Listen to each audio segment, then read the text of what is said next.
Transcription number 525 3, 2, 1 start. Mr. Deputy Chairman, Sir, our railway system is the largest in Asia and the fourth biggest perhaps in the whole world, employing about 20 lakhs of people. It was rather refreshing to note that for the first time in about 7 years period, a balanced budget has been presented. So, this is very encouraging, especially when this has been done without increasing the passenger fares.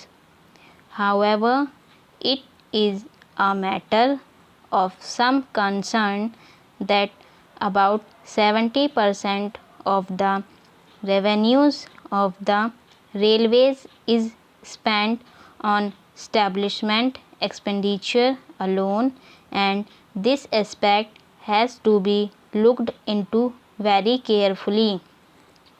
So, it has been stated by the railway minister that the railway administration is now seeing the end of the tunnel. I hope that their seeing the end of the tunnel is not any illusion.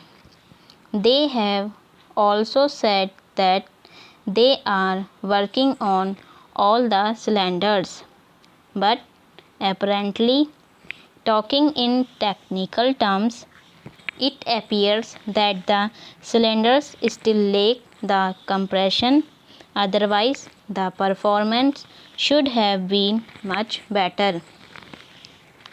So, there is another important thing to which I would like to invite the attention of the Honorable Railway Minister, and that is the Railway Board.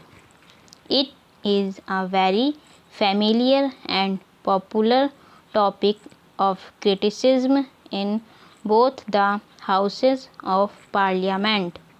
Well, so it is high time that the Minister and the government had a second look at it and took a view on whether the Railway Board has served its utility or still it is required to serve the railways and the country.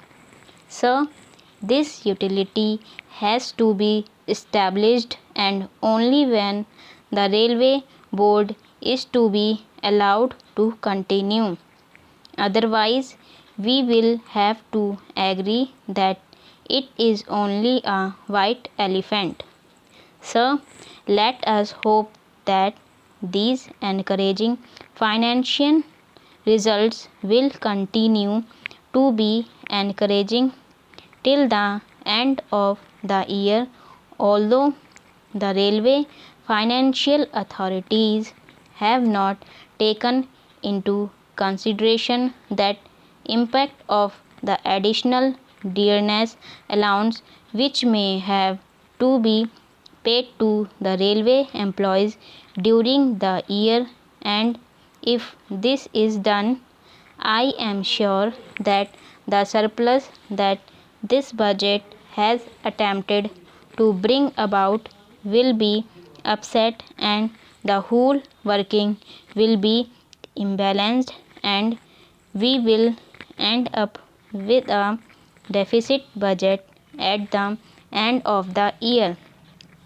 However, I am not very much despondent about this matter because the railways have been rather conservative in making their estimates of earning from freight and passenger traffic, and if our hopes of getting additional revenue materialize, I hope it would be possible to provide adequate cushion for the payment of the increased dearness allowance which may be given to the railway employees in due course.